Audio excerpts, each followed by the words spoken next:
Hello students, welcome to फीके education. मेरा नाम आकाश रजक है और आज हम स्टार्ट करने वाले हैं बिजनेस स्टडीज़ का चैप्टर पास, जिसमें आज हम डिस्कस करेंगे लॉन्ग आंसर्स। इससे पहले हमने इसके शॉर्ट आंसर्स और एमसीक्यूज़ के वीडियोस आपके लिए डाले हुए, तो अगर आपने वीडियो नहीं देखे हैं तो आप चैनल के लिंक पे जाके या फिर वीडियो के लिंक पे जाके इसको देख सकते हैं। तो जो हमारा चैप्टर था वो कौन सा था? चैप्टर फर्स्ट का nature and significance of management. इसमें आज हम लॉन्ग आंसर डिस्कस कर रहे हैं, जिसमें पहला क्वेश्चन जो है हमारा, explain the objectives of management in details. मतलब जो भी आपके ऑर्गेनाइजेशन के ऑब्जेक्टिव्स होते हैं, क्या क्या ऑब्जेक्टिव्स होते हैं। तो सबसे पहले हम यदि ऑब्जेक्टिव्स की बात करें तो हम इन ऑब्जेक्टिव्स को 3 पार्ट में डिवाइड करते हैं। सबसे पहला जो पार्ट होता है वो होता है ऑर्गेनाइजेशनल ऑब्जेक्टिव, ठीक है। इसके बाद आता है हमारा सोशल ऑब्जेक्टिव और इसके बाद आता है हमारा पर्सनल ऑब्जेक्टिव। यहाँ पे जो हमारा ऑर्गेनाइजेशनल ऑब्जेक्टिव होता है वो जनरली क्या होता है? सर्वाइवल, प्रॉफिट और ग्रोथ। इसके बाद यदि हम सोशल ऑब्जेक्टिव की बात करें तो सोशल ऑब्जेक्टिव में हमारे जो एक वेलफेयर होता है सोसाइटी का, मतलब सोसाइटी के लिए जो भी हम अच्छा कर सकते हैं, तो वो हमारा सोशल ऑब्जेक्टिव के अंदर आ। और तीसरा यदि हम पर्सनल ऑब्जेक्टिव की बात करते हैं तो इसमें काय से रिलेटेड आते हैं हमारे ऑब्जेक्टिव्स? एम्प्लॉइज से रिलेटेड। एम्प्लॉइज को किस तरीके से सेटिस्फाई कर सकते हैं, अच्छी कॉम्पिटिटिव सैलरी दे सकते हैं, फेयर रेम्यूनरेशन दे सकते हैं, एक अच्छी वर्किंग कंडीशन दे सकते हैं, उसको हम पर्सनल ऑब्जेक्टिव। तो सबसे पहला हमारा जो आता है वो ऑर्गेनाइजेशनल ऑब्जेक्टिव होता है, जो कि इकोनॉमिक गोल होते हैं, मतलब मनी से रिलेटेड, फाइनेंस से रिलेटेड जो गोल्स होते हैं ऑर्गेनाइजेशन के। तो इसमें सबसे पहला होता है कि हम किस तरीके से प्रॉफिटेबिलिटी अचीव करते हैं, तो अचीविंग प्रॉफिटेबिलिटी। दूसरा आता है ensuring growth and expansion. Ensuring growth and expansion का मतलब क्या है कि हम किस तरीके से अपनी ऑर्गेनाइजेशन को ग्रो कर सकते हैं, एक्सपेंड कर सकते हैं, उसको इंश्योर कराना। इसके अलावा हमारा जो मार्केट स्टैंडिंग है, मतलब एक तरीके से जो सर्वाइवल है बिजनेस का, उसको हम किस तरीके से इंक्रीज कर सकते हैं। तो कहीं ना कहीं ऑर्गेनाइजेशनल ऑब्जेक्टिव में हमारे सबसे मेनली जो ऑब्जेक्टिव्स होंगे वो सबसे पहला प्रॉफिट होगा, क्योंकि जब प्रॉफिट होगा तभी हम क्या कर पाएंगे? ग्रो और एक्सपैंड कर पाएंगे, और ग्रो और एक्सपैंड जब करेंगे तभी हम मार्केट में क्या कर पाएंगे? सर्वाइव कर पाएंगे। दूसरा जो हमारा ऑब्जेक्टिव होता है वो होता है सोशल ऑब्जेक्टिव। सोशल ऑब्जेक्टिव का मतलब है किस तरीके से हम सोसाइटी को एक अच्छी प्लेस बना सकते हैं, या हमारा बिजनेस का क्या एक पॉजिटिव कंट्रीब्यूशन जो कि सोसाइटी को और अच्छा कर सकता है, तो उसको हम सोशल ऑब्जेक्टिव को ले। तो सोशल ऑब्जेक्टिव में सबसे पहला आएगा यूजिंग इको फ्रेंडली प्रैक्टिसेस, मतलब जो इको फ्रेंडली प्रोडक्ट्स है, इको फ्रेंडली जो प्रोडक्ट्स और जो सर्विसेज हैं, या फिर आप एक तरीके से प्रोडक्शन है उसको करो। दूसरा, providing quality goods and services at fair prices, क्योंकि आप जो गुड्स प्रोवाइड करोगे कस्टमर को, या जो सर्विसेज प्रोवाइड करोगे कस्टमर को, उसको भी फेयरली चार्ज करें आप। ऐसा नहीं कि बहुत हाई प्राइस चार्ज कर रहे हैं, जिसके कारण किसको नुकसान हो रहा है? कस्टमर्स को लॉस हो रहा है। इसके बाद है जनरेटिंग एम्प्लॉयमेंट अपॉर्चुनिटीज़। कहीं ना कहीं एम्प्लॉयमेंट जो अपॉर्चुनिटीज़ है वो जनरेट करना, ताकि जो लोग हैं हम क्या कर सकें? काम को और अच्छे से कर सकें, और जो लोग हैं वहाँ पे उनको भी एम्प्लॉयमेंट अपॉर्चुनिटीज़ मिल सके, ताकि उनका जो लिविंग ऑफ स्टैंडर्ड है वो इंक्रीज हो जाए। उनका जो एक इकोनॉमिक मोटिव है और एम्प्लॉयज़ का, या फिर एक तरीके से जो लोगों का सोसाइटी में, वो भी पूरा। थर्ड आता है हमारा पर्सनल ऑब्जेक्टिव। पर्सनल ऑब्जेक्टिव में हमारे क्या आ जाएंगे कि जो कि ऑर्गेनाइजेशन के एम्प्लॉइज से रिलेटेड होगी, है ना। एम्प्लॉइज के एक तरीके से पर्सनल ग्रोथ से रिलेटेड है या गोल से रिलेटेड हो, जिसमें सबसे पहला आएगा जॉब सेटिस्फेक्शन, क्योंकि अगर एक एम्प्लॉय जॉब से सेटिस्फाई भी होगा तो कभी भी अपना बेस्ट नहीं देगा ऑर्गेनाइजेशन, और ना ही वो कभी ऑर्गेनाइजेशन के लिए बेस्ट कंट्रीब्यूशन करेगा। दूसरा आता है कैरियर ग्रो, क्योंकि सिंपल है, अगर कोई एम्प्लॉय किसी बिजनेस से जुड़ा हुआ है या किसी ऑर्गेनाइजेशन से जुड़ा हुआ है, और उसको ये लगता है कि आगे जाके इस ऑर्गेनाइजेशन में उसको कहीं से कहीं ग्रोथ नहीं मिलेगी, तो कभी भी वो अपना बेस्ट देने की ऑर्गेनाइजेशन के लिए कोशिश नहीं करेगी। इसके बाद आता है financial and non financial incentive. Financial मतलब जो बोनस वगैरह हो गया आपने, है ना, जो एक्स्ट्रा एक तरीके से इंक्रीमेंट हो गया एम्प्लॉइज़ का, टाइम टू टाइम उनको जो सैलरी हो रही है वो पे कर रहे हो, टाइम टू टाइम की जो एक तरीके से ग्रोथ है उस पर ध्यान दे रहे हो।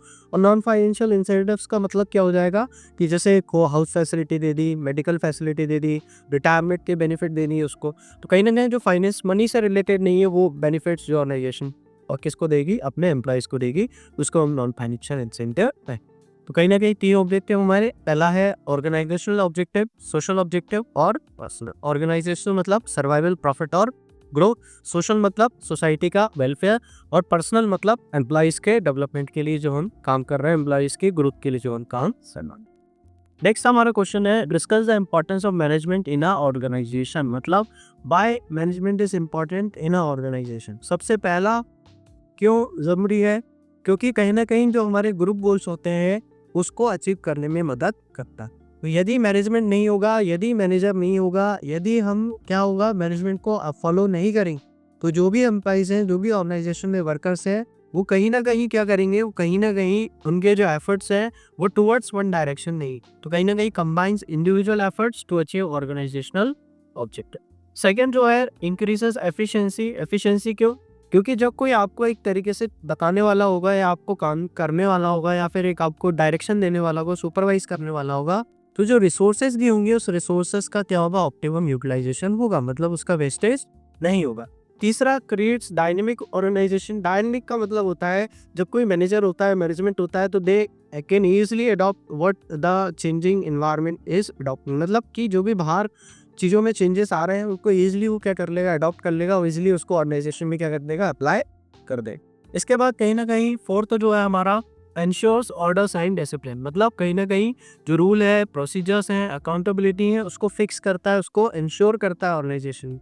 क्योंकि यदि मैनेजमेंट नहीं होगा या मैनेजमेंट प्रेजेंट नहीं होगा किसी ऑर्गेनाइजेशन में या प्रॉपर तरीके से आप उस चीज़ को रन नहीं करोगे, तो कहीं ना कहीं ये सारी चीज़ें हमारी क्या हो जाएंगी, मिसिंग हो जाएंगी, और जिसके कारण जो ऑर्गेनाइजेशन है वो अपने गोल्स को अचीव नहीं कर पाए।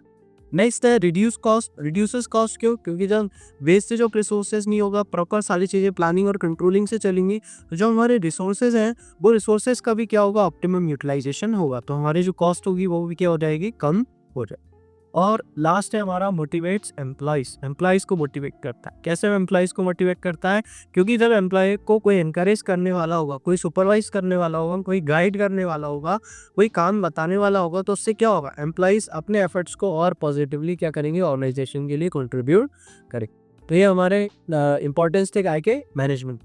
नेक्स्ट जो हमारा है define coordination and explain its importance in management. सबसे पहले हम कोऑर्डिनेशन की बात करें तो कोऑर्डिनेशन हमने पहले भी डिस्कस किया है। क्या होता है कोऑर्डिनेशन का मतलब होता है जो एक्टिविटीज़ है उनमें सिंक्रोनाइजेशन देके आना। सिंक्रोनाइजेशन का मतलब होता है कि जो ऑर्गेनाइजेशन में वर्कर्स काम कर रहे हैं उनके जो एफर्ट्स हैं, उनके जो टास्क हैं, उनके जो एक तरीके से एक्टिविटीज़ है, वो सारी एक साथ ऑर्गेनाइजेशन के बेटरमेंट के लिए काम करें। ऐसा नहीं कि ये कुछ काम कर रहा है, बी कुछ काम कर रहा है जो कहीं ना कहीं ऑर्गेनाइजेशन के लिए किसी भी तरीके का कॉन्ट्रीब्यूशन ना करे, तो ऐसा नहीं होना चाहिए। कोऑर्डिनेशन क्या है, is the synchronisation of activity of various departments and individuals काय के लिए to achieve organisational goals. Importance क्या है कोऑर्डिनेशन का? सबसे पहला अगर कोऑर्डिनेशन होगा तो जो एक्शन है ना, एम्प्लॉयज के जो एफर्ट्स में एम्प्लॉय एफर्ट्स जो ऑर्गेनाइजेशन में लगा रहे हैं उनमें कहीं ना कहीं क्या होगा, यूनिटी होगी, उनमें क्या होगी, एकता होगी। एक तरीके से वो जो काम कर रहे होंगे उन सब में काम में सिमिलैरिटी हो, जो कि ऑर्गेनाइजेशन के लिए क्या होगी, बेनिफिशियल होगी, ताकि ऑर्गेनाइजेशन अपने गोल्स को, टारगेट्स को आसानी से अचीव कर सके। तो aligns departmental efforts towards common objective. Second आएगा हमारे एफिशिएंसी और इफेक्टिवनेस। एफिशिएंसी और इफेक्टिवनेस हमने काफ़ी बार ही डिस्कस कर लिया है। क्या होता है एफिशिएंसी का मतलब होता है मिनिमम वेस्टेज के साथ या ऑप्टिमम यूटिलाइजेशन रिसोर्सेज का करते हुए, और इफेक्टिवनेस का मतलब है समय पे हम जब अपने काम को पूरा करते हैं, तो कहीं ना कहीं minimising conflicts and resource wastage, है ना। क्योंकि सिंपल है, जब कोऑर्डिनेशन होगा तो उससे क्या होगा, ऑर्गेनाइजेशन में एफिशिएंसी भी बढ़ेगी और इफेक्टिवनेस भी बढ़ेगी। इसके बाद चेंजेस को हम इजीली अडॉप्ट कर लेंगे, क्योंकि जब एक पर्सन उसको अंडरस्टैंड करने के लिए तैयार हो जाएगा और सारे लोग ही उसके हिसाब से यदि काम करने के लिए तैयार है, तो कहीं ना कहीं ईजिली जो भी चेंजेस हो रहे होंगे हम उसको भी ऑर्गेनाइजेशन में अडॉप्ट कर ले। इसके बाद है स्पेशलाइजेशन लाना। स्पेशलाइजेशन क्यों? क्योंकि जब यूनिफाइड एफर्ट होंगे, यूनिफाइड एक्टिविटीज़ होंगी, उनके एफर्ट्स में इंटीग्रेशन होगा, तो कहीं ना कहीं जो वर्कर्स होंगे उनके काम में भी क्या आएगा, एक तरीके से स्पेशलाइजेशन आएगा। क्योंकि हम किसी काम को अगर बार बार ही करते हैं तो हम सीधे की उस काम में क्या हो जाते हैं, स्पेशलाइज हो जाते हैं। तो ये किसके कारण हो पाता है? कोऑर्डिनेशन के कारण हो पाता है। और कोऑर्डिनेशन है क्या? Synchronising of the activities of various department and individuals in the organisation to achieve the organisational goals. Next जो हमारा क्वेश्चन है वो है how is management a profession, मतलब मैनेजमेंट प्रोफेशन क्यों या कैसे, है ना। तो हमें बताना है सबसे पहले कि प्रोफेशन होता क्या है, मगर हम इसको ये भी बोलेंगे कि मैनेजमेंट पूरी तरीके से अभी प्रोफेशन, वो आने वाले समय में हो सकता है प्रोफेशन बन जाए, क्योंकि प्रोफेशन की कुछ जो फीचर्स है, कैरेक्टरिस्टिक्स है, वो तो मैनेजमेंट में प्रेजेंट है, मगर अभी काफ़ी फीचर्स ऐसे हैं जो कि टाइम लगेगा जिसको हम मैनेजमेंट में अडॉप्ट करें। तो हम पहले तो ये कह सकते हैं कि profession, but it is not a fully fledge profession. पूरा प्रोफेशन नहीं है, प्रोफेशन, है ना। सबसे पहला क्यों हम इसको बोलें, तो सबसे पहला स्पेशलाइज नॉलेज, कि एक proper structure in proper body of knowledge का रिक्वायरमेंट होता है। मतलब आप एक प्रॉपर पढ़ाई कर रहे होते हैं, स्टडी कर रहे होते हैं, एक प्रॉपर नॉलेज गेन कर रहे होते हैं, तब आप कहीं ना कहीं मैनेजमेंट या मैनेजर बन रहे हो। सेकेंड आता है फॉर्मल एजुकेशन, जैसे डिग्री लाइक MBA है ना, कि प्रोवाइड फॉर्मल ट्रेनिंग्स है ना। जैसे डॉक्टर है तो डॉक्टर के लिए MBBS है, लॉयर है तो LLB हो गया। तो कहीं ना कहीं प्रोफेशन में आपको एक स्पेशल डिग्री करनी पड़ती है। तो हालांकि मैनेजमेंट में भी ये चीज़ अप्लाई होगी कि आज यदि कोई आप मैनेजमेंट जॉब के लिए अप्लाई करते हो, मैनेजर जॉब के लिए अप्लाई करते हो, तो they required the candidate must have a master degree in business administration MBA। Clear. Third है एथिकल कोड्स है। एथिकल कोड्स का मतलब क्या होता है कि एक कोड जो कि बिजनेस को फॉलो करना पड़े, जो कि प्रोफेशनल्स को फॉलो करना पड़े। जैसे डॉक्टर है तो अभी जैसे हमने डिस्कस किया, मेडिकल काउंसिल वाला जो इंडिया का है, उसका जो भी कोड ऑफ कंडक्ट होगा, एथिकल रूल्स रेगुलेशंस होंगे, इनको फॉलो करना पड़ेगा। मगर मैनेजमेंट फॉलो ऑर्गेनाइजेशन एथिक्स, मतलब हर मैनेजमेंट का कुछ एथिक्स अलग होते हैं, हर मैनेजमेंट के कुछ विजन मिशन अलग होते हैं, हर मैनेजमेंट के कुछ code of conduct rules regulations अलग होते हैं। और जब आप उस ऑर्गेनाइजेशन में जाते हो तभी आप उस रूल रेगुलेशंस को फॉलो करते हो। Two no universal code exist है ना। तो अभी इसमें मैनेजमेंट में ऐसा कोई नहीं, क्योंकि organisations create their own code of conduct, their own ethics in which they are working. ठीक है। बेस्ट द सर्विस मोटिव, तो ऑर्गेनाइजेशन और सोसाइटल वेलफेयर का फोकस है होता है हमारा मैनेजमेंट में। क्योंकि सिंपल है ना, ऑर्गेनाइजेशन किसी सोसाइटी में रहते हुए वर्क करती है, जब फर्म किसी सोसाइटी में रहते हुए काम करती है तो उसका एक रिस्पॉन्सिबिलिटी बनती है कि वो जिस सोसाइटी के रिसोर्सेज को यूज़ कर रही है उसके बेनिफिट के लिए भी क्या करे, काम करे। तो however management like in governing professionally body making it a semi professional है ना। मतलब मैनेजमेंट में अभी कोई ऐसी बॉडी नहीं, हमने लास्ट भी डिस्कस किया था, AIMA है, ऑल इंडिया मैनेजमेंट एसोसिएशन, मगर ऐसा कोई कंपल्शन नहीं है कि the manager must have to be registered in this particular organisation, ऐसा कुछ भी नहीं। ठीक है। लास्ट हमारा जो क्वेश्चन है, management is the art science and profession discuss है ना।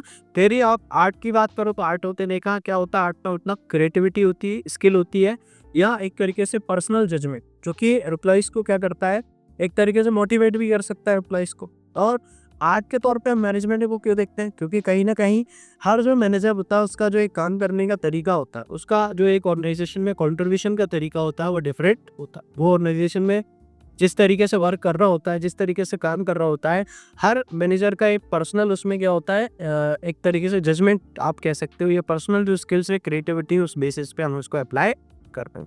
यदि हम मैनेजमेंट को एक साइंस के तौर पे देखें तो मैनेजमेंट क्या है, एक सिस्टमेटिक नॉलेज को यूज करता है, प्रॉपर आप स्पेशलाइज नॉलेज है, सिस्टमेटिक नॉलेज और प्रिंसिपल्स को फॉलो करता है। जैसे हम अभी चैप्टर 2 करेंगे तब उसमें देखेंगे प्रिंसिपल ऑफ मैनेजमेंट अप्लाई हो। मैनेजमेंट प्रिंसिपल का मतलब क्या है कि इन प्रिंसिपल्स को फॉलो करते हुए आप क्या करते हो, मैनेजमेंट में जो आपके गोल्स है, जो आपके टारगेट्स है, उनको अचीव करते हैं। आप यदि प्रोफेशन की बात करें तो प्रोफेशन का मतलब क्या है, स्पेशलाइज्ड बॉडी ऑफ नॉलेज, मतलब प्रॉपर एक पढ़ाई आपकी सही तरीके की, जो एक डिग्री कंप्लीट करने के बाद ही आपको उस प्रॉपर फील्ड में क्या मिलती है, जॉब मिलती है, फिर एक तरीके से आप मैनेजर कहलाते हो। इसके अलावा फॉर्मल जो एजुकेशन आपको और एथिकल प्रैक्टिसेस है ना, जो प्रैक्टिसेस आपको फॉलो करनी है the society. Ethical practices means the things that are good for the society, तो जो सोसाइटी की नज़र में सही है वो एथिकल। ठीक है। No two it lacks strict regulatory framework, अभी ऐसा कुछ भी नहीं है कि बहुत ही स्ट्रिक्ट रेगुलेशंस आए। तो इसको हमने पहले भी बात किया है कि ये अभी क्या है, सेमी प्रोफेशन, अभी पूरी तरीके से प्रोफेशन नहीं है। साइंस भी नहीं है, क्योंकि साइंस के जो प्रिंसिपल्स होते हैं वो हर जगह अप्लाई होते हैं। और ऑर्गेनाइजेशन मैनेजमेंट में क्या होता है, जो प्रिंसिपल्स हम फॉलो करते हैं वो ऑर्गेनाइजेशन टू ऑर्गेनाइजेशन डिफर करते हैं। मगर हम ये कह सकते हैं management is a fully fledged क्या है, आर्ट है। इसलिए हम बोलते हैं management is the art of getting things done through others effectively and efficiently. तो ये कहीं ना कहीं हमारे 5 क्वेश्चन थे, जो कि आपके एग्जाम पॉइंट ऑफ व्यू से बहुत ही इंपॉर्टेंट है और काफ़ी आपका चैप्टर इसमें कवर करता है। जो क्वेश्चंस थे और साथ में इसके MCQ जो शॉर्ट आंसर्स थे, ये आपके एग्जाम पॉइंट ऑफ व्यू से काफ़ी बेनिफिशियल। तो यदि आपको वीडियो अच्छा लगा है तो वीडियो को लाइक करें, अपने फ्रेंड्स के साथ इसको शेयर करें, और चैनल पे यदि आप नए हैं तो चैनल की सब्सक्राइब करें, ताकि ऐसे ही और इन्फॉर्मेटिव और नॉलेजेबल वीडियोस आपके पास आते। Thank you.